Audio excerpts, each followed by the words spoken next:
February 14th, 2005, in San Mateo, California, YouTube was first founded. In an era where 14% of the world was even on the internet, making YouTube basically a rocket ship just waiting to take off. Fast forward to today, where 69% of the world is on the internet, we have platforms like YouTube constantly competing for our attention against streaming services like Netflix, Hulu, and Disney+.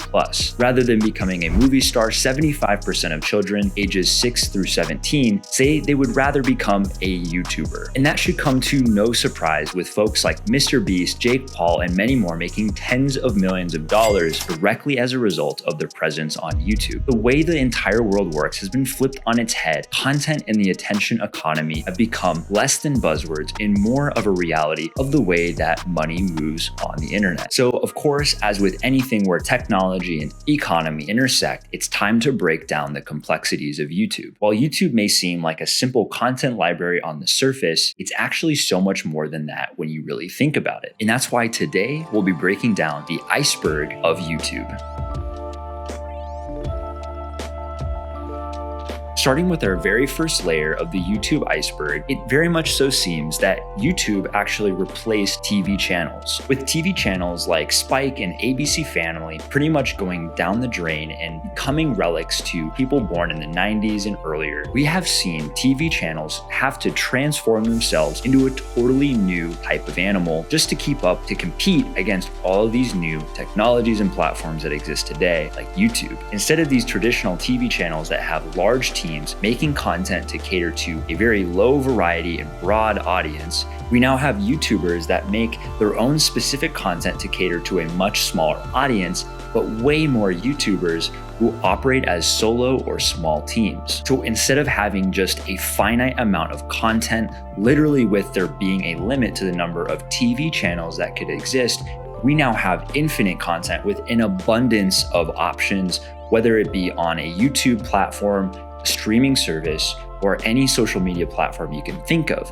Anywhere on the internet, there's infinite numbers of websites, therefore infinite amounts of content. So all of this content has to compete for a finite amount of attention, meaning the division of attention is increasing, the barrier of entry is lowering, and the mobility, the ability to grow and become a superstar, a movie star of the modern day, is becoming more and more possible regardless of your background, where you come from. It's purely based on how well you can capture attention. And very clearly, this has exploded the flow of information.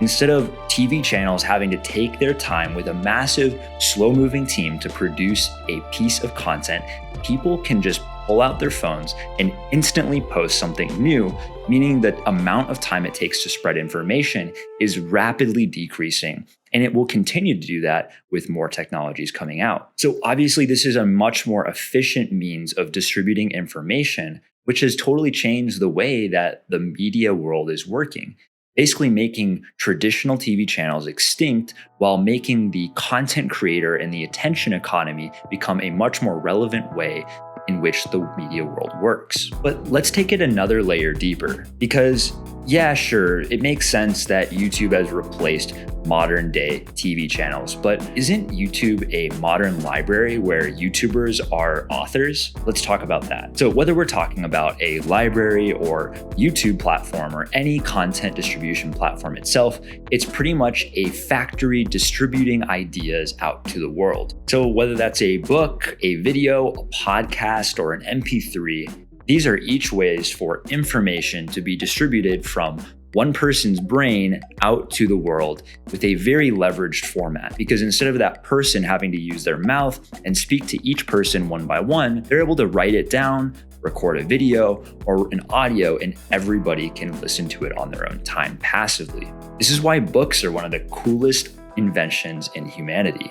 But if a picture is worth 1,000 words, a video is going to be worth way more. So if we can record video content, we're basically already going to win against books because we can convey so much more emotion and information in the same amount of time. And there's so many more implications to this because a library literally has to physically distribute those ideas with a physical book to the people, and it's locally based. Whereas YouTube is doing it virtually, which is not very physical in the sense that you can just zap an electrical signal across the world and somebody is able to access so much more information with way less energy being expensed. But nonetheless, you can probably see there's a lot of parallels between a library and the modern library of YouTube. The main difference is just the format. Instead of books, we have videos. So obviously some trade-offs. A traditional library is limited to its physical distribution, its location, and you're able to only browse a catalog that may or may not take you a lot of time. Whereas a YouTube, it's instant.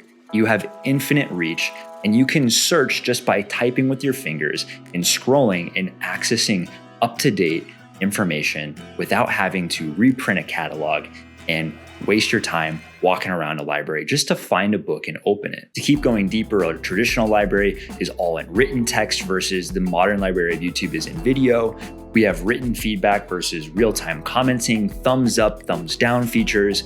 And instead of a librarian having to help you manually think of what books you want, you have a personalized AI algorithm following you everywhere you go on YouTube just to recommend the content that you are going to like the most. So if we're comparing the economics of a YouTuber versus an author, the game just isn't really fair because an author has to pay the cost for every single book distributed. Every single book costs money to make, whereas a YouTuber has a fixed cost to make a single video, and it doesn't really cost them anything more for that video to be seen by 1 million people versus just one person. The other cool thing is because of this economic shift, the YouTuber can appeal to a very specific audience, while the author may have to appeal to a more broad audience just in order to make ends meet. Whereas an author may take months to get feedback, a YouTuber can get it within days, if not hours. And while an author will have to figure out how to get their books into various libraries based in different locations, a YouTuber just has to worry about posting their video in one place where it can be distributed to the entire world infinitely. And lastly, an author has to pick a book title and a cover that stays pretty much the same unless they want to reprint their books, whereas a YouTuber can just upload a new thumbnail and type away a new title, and boom, they've changed the entire perception of that video. So by no means am I knocking books. You can see I have plenty of them behind me and I love reading books. But when we think about what's more efficient in terms of distributing information and how much more leverage a YouTuber versus an author is getting, you can see that there's a massive difference and a shift in the way the world is working. It's incredible to think that this is a technology that's shifting the way the world works and vastly speeding up the way information flows. But you knew that wasn't deep enough. We're going to take it another layer deeper and talk about how YouTube is actually a capitalist library. So when we think about libraries or YouTube, we have to think of them as an engine. Nothing will run without the famous fuel called the moolah. So when we talk about YouTube, the way that they are able to distribute all this content is obviously because they're not a charity. It's because they're a business, baby. They're doing this to make money. And the way they do that is by finding businesses who want to reach an audience like you or me and inserting those businesses' ads right in the middle of a video while your attention is fixated on a single place. So they're monetizing your attention in order to fund the distribution of content. That means that the more of your and my attention that they have, the more mid-roll ads they can run and the more revenue that they can make. So pretty different if we think about a library. When's the last time you walked into a library and they just were dying to keep you right in that library reading books all day long? They don't. And that's because they're not funded for profits. They're actually funded by the local area, the government, donations, and other organizations, depending on how the structure is in that area, in order to buy books with a set budget. So sure, the library and the YouTube video are both funded by a community, but the way that the library and the YouTube platform are operating with that money, and their incentives are quite different, if you ask me. Because a library is funded by those tax dollars and those donations, and it's a set budget that might be limited to the size of the community or even determined by the size of the community. And their incentive is pretty much to provide the best information they can with that set budget. There's no incentive if more people start going to the library. That is very clear, at least from my perspective. And the budget is not really controlled in a way where it's flowing and dynamic. It seems to be very fixed. So by no means am I a library expert, but you can definitely see that there's a difference in the way that libraries operate in order to distribute information. But YouTube, on the other hand, is pretty interesting because we have to think about what really is YouTube's incentive with distributing information. Do they have our best interests in mind if they're incentivized for profit?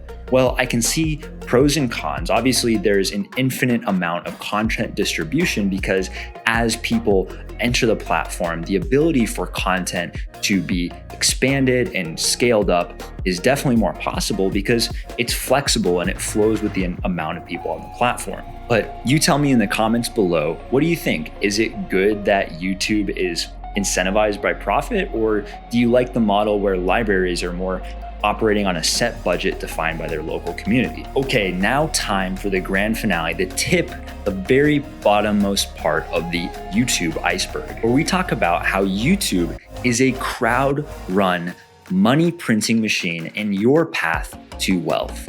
Well, that is if you want. So now that we understand YouTube's incentives and the fact that they're motivated by profit, we can actually manipulate this into our own advantage and our own self-interest because now we know how we can hack it and we can make it work for us.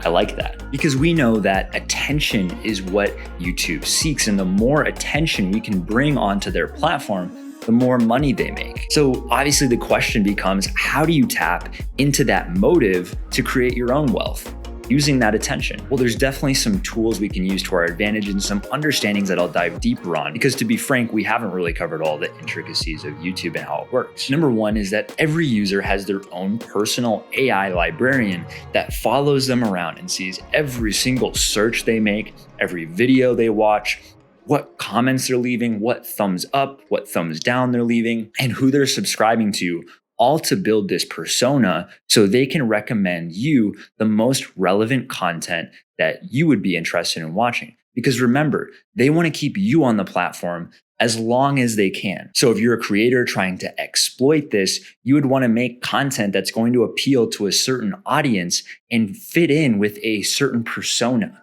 that somebody exists as on YouTube. But that's not enough, because how do you really get all those views, all those eyeballs, if you're just super niche and you're not actually creating all of that traffic that YouTube wants? Well, this is where the next exploit comes into play, where we actually can use YouTube as an open source viral content heat map. So unlike a library where you walk up to a book and you have no idea if you're the first person who's grabbed the book off the shelf in, let's say, decades, you actually can look at the stats of a YouTube video and see that hundreds of thousands of people have watched the video, or maybe nobody's watched it at all, which if you're watching my videos right now, kind of how it is, trying to change that. So with an open source viral content heat map, you're able to actually look at videos and see, okay, this one performed well, this one didn't. What about the video was performing well, and what about the video wasn't performing well? And you can actually study all of these themes and trends on YouTubers or topics or specific search results in order to decide what it is that makes content go viral. Whether it's the hook of the video, the theme of the video, the way that the video is structured, or the angles they use in the shot, the way that they talk and the images and the motions that they depict. These are all ways that you can scientifically figure out what is going to actually get the most attention, right? Okay, so enough with my TED Talk. Obviously, I'm not a YouTube expert, but I can tell you how you can make money with it, because I've been studying this for a little while. So once you get all of that attention, you'll be able to do things like running mid-roll ads. You'll be able to have sponsorships where you've probably seen YouTubers talk about NordVPN and all these cool businesses that We'll pay them money. I'm not salty at all that they're not paying me yet. Products, services, digital courses, all of these are different ways that you can monetize a channel.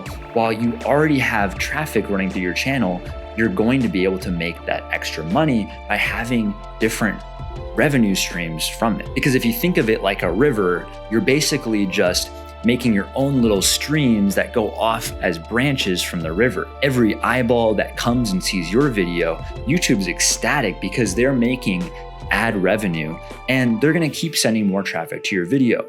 So they don't really mind it if some eyeballs here and there end up seeing your sponsorship in the video, or they go and buy your course or your product, or even pay for your monthly Patreon or subscription. So it's basically you and YouTube working together and walking in the same direction to maximize your profits. Because remember, that's what this platform is really driven around, whether you like it or not. That's just how it works. And to me, I think that's actually fine, because when you have more attention on a video or piece of content, it means that you're adding value to people. They're coming back and they saw the benefit in watching your content. So there's not really all bad things to making it driven on profit, because it makes creators keep coming back and making better and better content, whereas a library is not really as efficient at doing that. In a case study of a YouTuber making the most out of their presence on YouTube that I'm a big fan of is Cody Ko, and I'll break down exactly what he does that I think is really smart. So what actually inspired this video in the first place was I was watching